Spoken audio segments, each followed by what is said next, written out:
to the next point. We should ensure whatever we see is clear. That means work is being done. We can see that it is in opposite direction.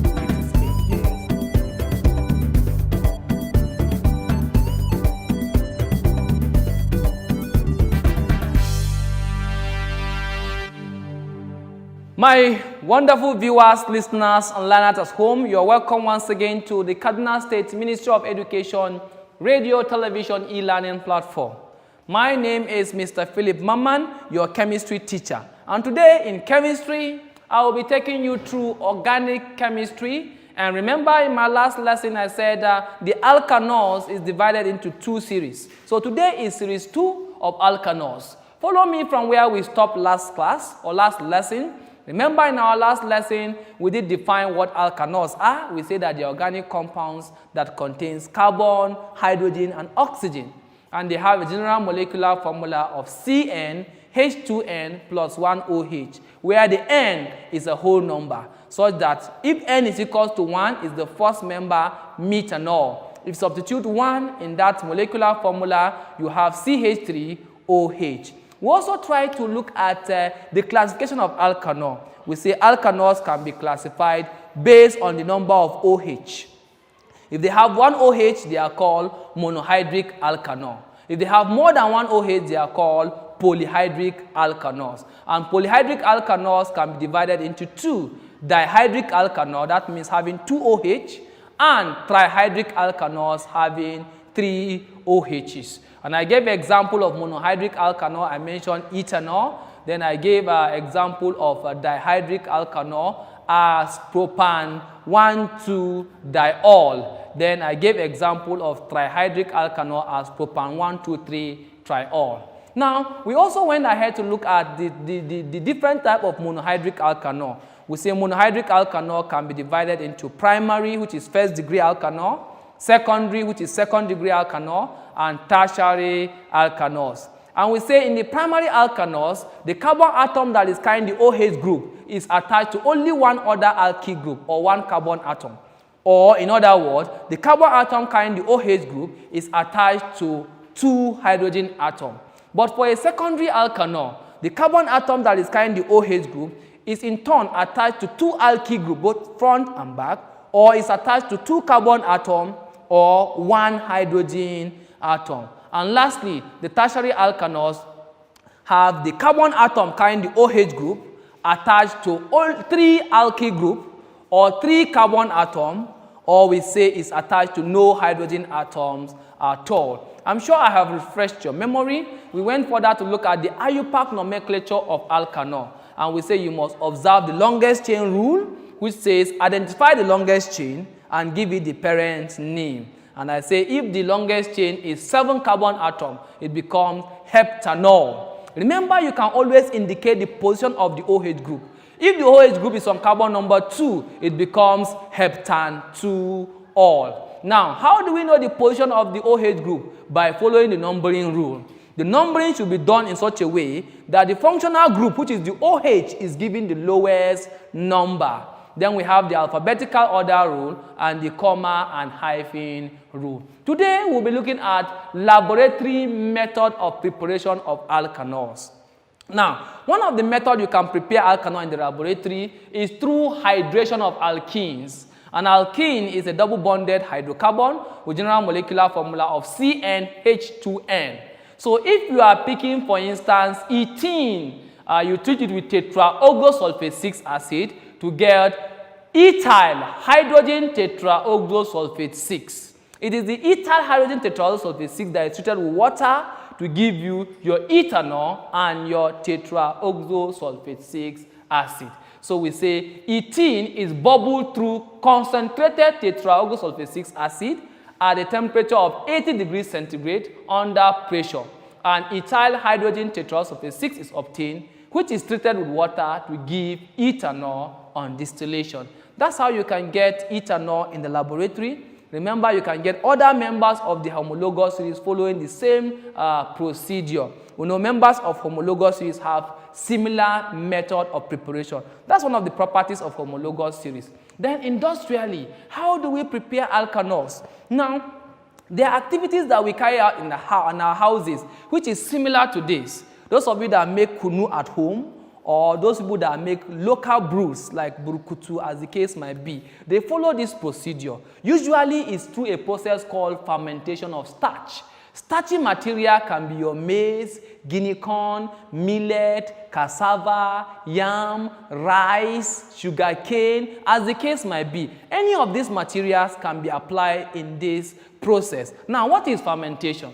The slow decomposition of large molecules such as starch into smaller molecules such as ethanol by microorganisms is called fermentation. That is fermentation processes. Now, sources of starch include cassava, potato, sugarcane, etc. The cassava is peeled, sliced, and steamed with supersaturated steam. This releases starch from the cassava. Then this cassava malt is added to the mixture, and this mixture is kept at a temperature of 50 degrees for 1 hour. The enzyme diastase from malt converts starch to maltose, and starch has the empirical formula of C6H10O5, all in brackets N, where N is a whole number. Remember I said to you that you can get your fermentation process done when you decompose starchy materials. I say, first of all, you will peel this cassava, which is the starchy material. If it is maize, you know that maize does not need to be peeled because already it is peeled from the farm. Then if it is potato, you need to peel. If it is yam, you need to peel. Any of this material can be adopted for this procedure. First of all, you will steam it with supersaturated steam such that starch will be extracted from the material. Then you treat it with malt, and malt will release an enzyme known as diastase. And the diastase will convert the malt from the starch to maltose. And this maltose is the one that we will continue with in the next process.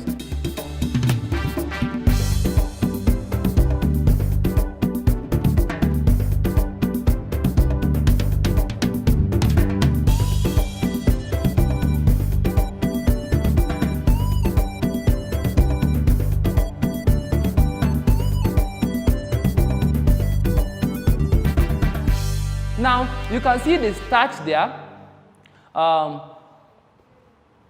It has been heated with, it has been supersaturated steam, and you get your maltose. Yeast is then added at room temperature.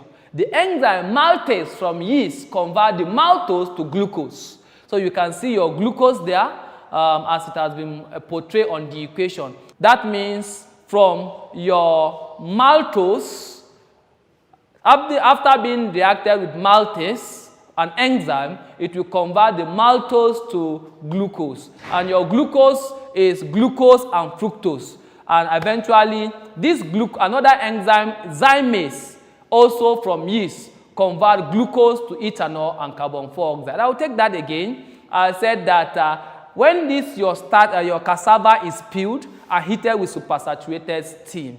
Now, this steam extracts the starch from the cassava, and malt is added to the starch, which converts the starch to maltose. Now, it is your maltose which reacts with another enzyme, which is maltase, and convert the maltose to your glucose. Now, glucose is then reacted upon by an enzyme known as zymase from yeast, and it converts the glucose to ethanol and carbon dioxide. Now, the carbon dioxide appears as bubbles in the mixture.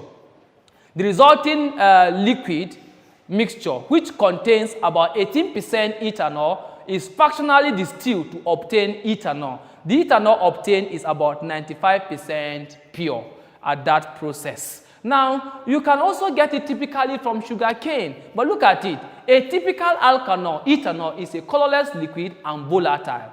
It is readily soluble in water and is neutral to litmus. You get to find out why ethanol is soluble in water as we proceed. But like I said, you can get it also from sugarcane. If you are getting it from sugarcane, remember that sugarcane is sucrose.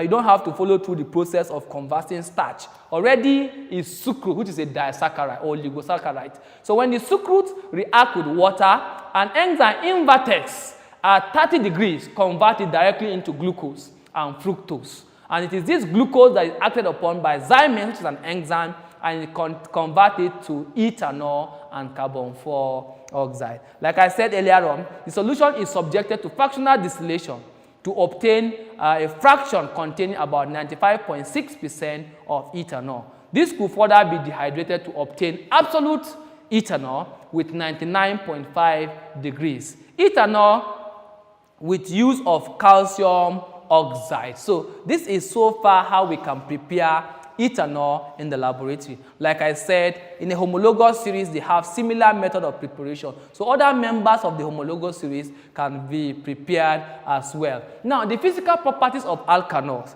Alkanols are neutral substances. It means that they are not acidic, they are not basic. If you put a litmus paper, it will not change. Then, of course, the lower members, such as methanol and ethanol, are liquid. Like I said, they are volatile liquid. What do I mean by volatile liquid? If you dip your hand into it and bring it out, it will vaporize fast, as in the case of your perfumes. You see, if you put your perfume on a shirt or something, it will vaporize quickly, leaving the fragrance on your shirt. So we say ethanol are liquid and have characteristic smell and a burning taste. Those people that take alcohol will agree with me that it has a burning taste on their throat. That's the characteristics of alkanol. The higher members are solid and are almost odorless.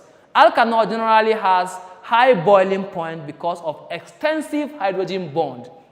Now, I told you that you get to find out why ethanol is soluble in water, because we said earlier on that organic compounds are insoluble in water because they are covalent in nature.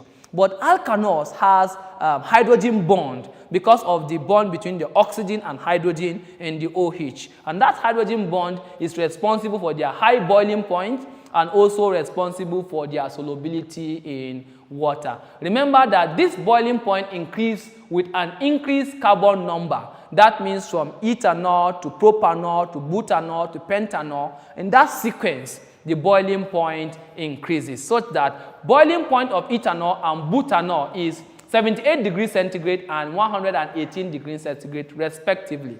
The lower alkanols are very soluble in water. This solubility decreases as the molecular weight increases. Remember I said that the solubility is also because of hydrogen bond. My wonderful students, I have stretched you this far, and I hope that you are not tired yet. Pay attention because we'll soon be concluding this lesson. And this concluding aspect is very, very interesting, which is the chemical properties of alkanol. Now, dehydration of alkanol will give you the corresponding alkene. For instance, what is dehydration? Removal of water. So if you remove water from ethanol, which is C2H5OH, using concentrated tetrasulfate 6 acid in excess, you will get ethene from ethanol to ethene and water. So dehydration of ethanol will give us ethene, meaning that if you dehydrate propanol, you will get propene, as the case might be. Now, when ethanol is in excess, ether is formed, as you can see in this case. If you put excess ethanol instead of excess tetrasulfate 6 acid at the temperature of 145 degrees centigrade, in presence of concentrated tetrasulfate 6 acid, you will get ethioxyl ethene, which is an ether. Ethioxyl ethene, which is an ether, and water. So that's the first chemical reaction that these alkanols undergo. The next chemical reaction for alkanols is the reaction with alkanoic acid. And that reaction is called esterification reaction. Now, esterification reaction is the reaction between alkanol and alkanoic acid to give a pleasant fruity smelling substance called esters. These esters are generally called alkanoids. We will be seeing this subsequently in our next lesson when we'll be discussing alkanoic acid and consequently its derivatives. Now, the reaction, alkanol react with alkanoic acid in the presence of concentrated tetraogosulfate 6 acid, acting as a catalyst to form alkanoid. Remember I say another name for alkanoid is esters. Example is an alkyl group an OH, which is alkanol, then an alkyl group with COOH, which is alkanoic acid, to give you an alkyl group, COO alkyl group. That is an alkanoate plus water. Let's take an example. Methanol reacting with ethanoic acid. You see that the H in alkanoic acid will combine with the OH in the alkanol, and it will give you water, while of course the two other residual will combine to give you methyl ethanoate. It will give you methyl ethanoate. Then the second one is C2H5OH, which is ethanol, plus ethanoic acid to give you ethyl ethanoate. In our next class, we'll be looking at alkanoic acid and its derivatives, and consequently, we'll see how you can name alkanoate in that lesson.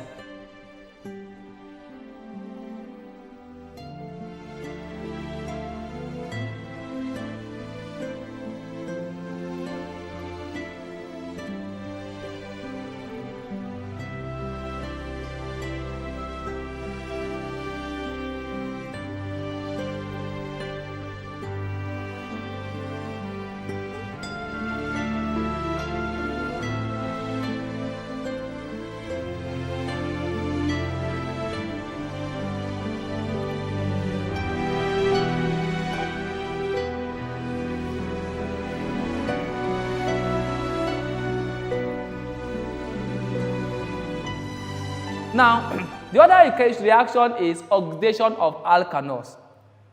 Primary alkanols can undergo oxidation to give you alkana partially, then completely to give you alkanoic acid. So primary alkanol undergo oxidation to give you alkana and then alkanoic acid. For instance, the oxidation of ethanol will give you ethana, then of course ethanoic acid. The reaction is of two stages. Look at it here. You have ethanol undergoing oxidation to give you ethana and water.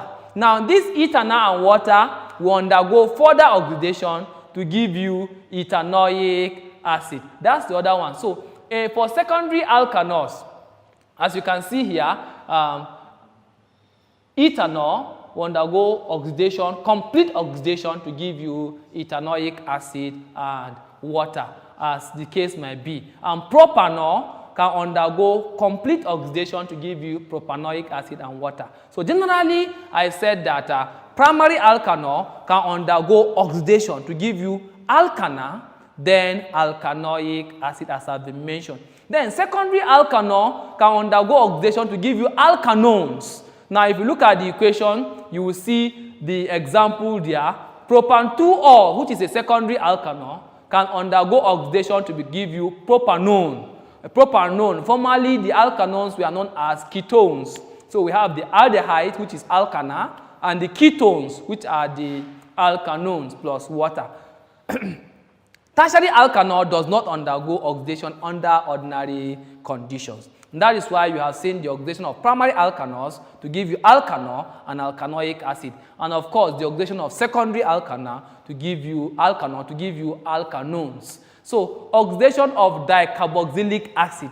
Now, remember I said our diols, okay, can also undergo dihydric alkanols, like our ethane 1,2-diol. When you react with HNO3, you will get ethane dioic acid. Look at the equation in our next slide.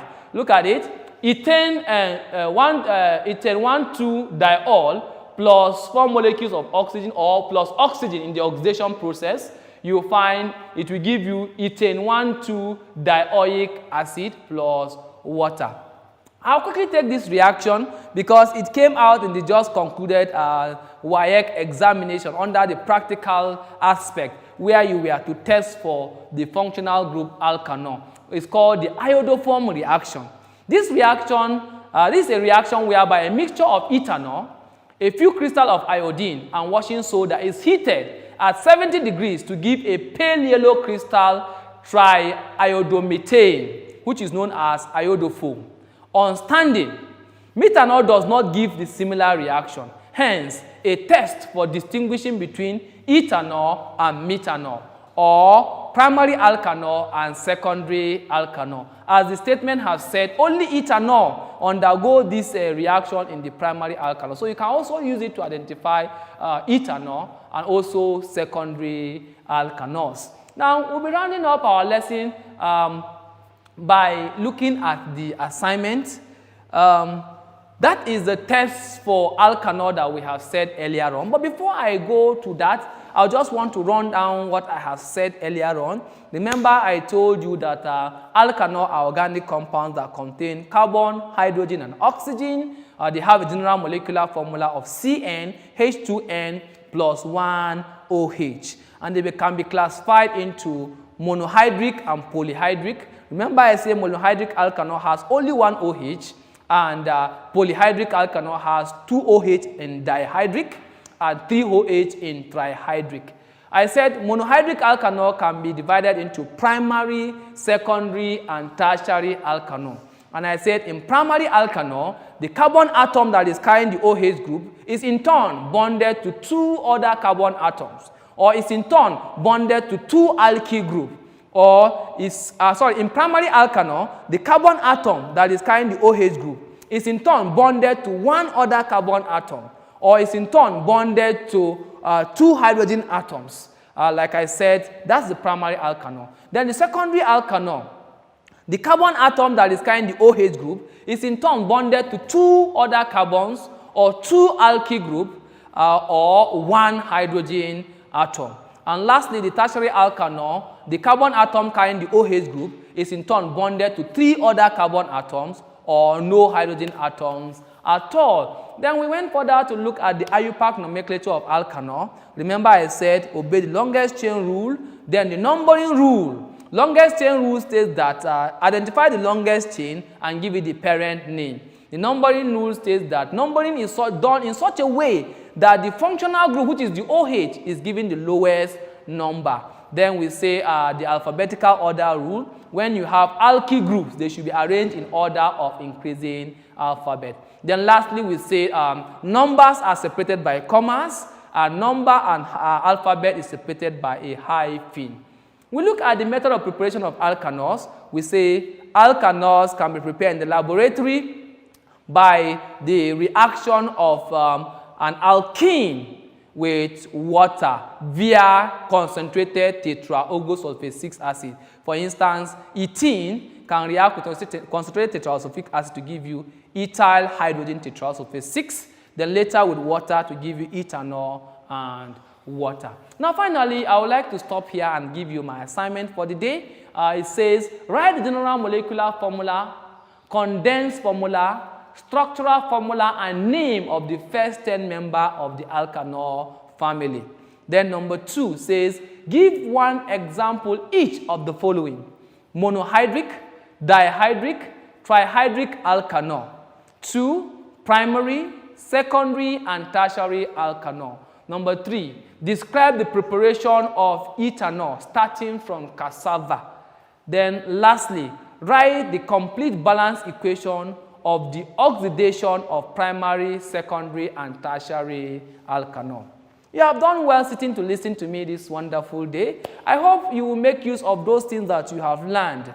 I was happy that you actually listened today. Join me another day as we're having another interesting aspect in chemistry. You can lay your hands on any of this material: Understanding Chemistry by Godwin O. Ojokuku, New School Chemistry by Ashao Yao Ababio, and of course the last one, Stand Chemistry by Science Teachers Association of Nigeria. Have a wonderful day. Stay and keep learning. Stay away from trouble. Stay away from coronavirus, because it is real. Maintain the social distancing and the protocol of the Ministry of Education. My name is, as always, Mr. Philip Maman, and my phone number is 080-2659-8861. Again, 080-2659-8861. Have a wonderful day. Thank you.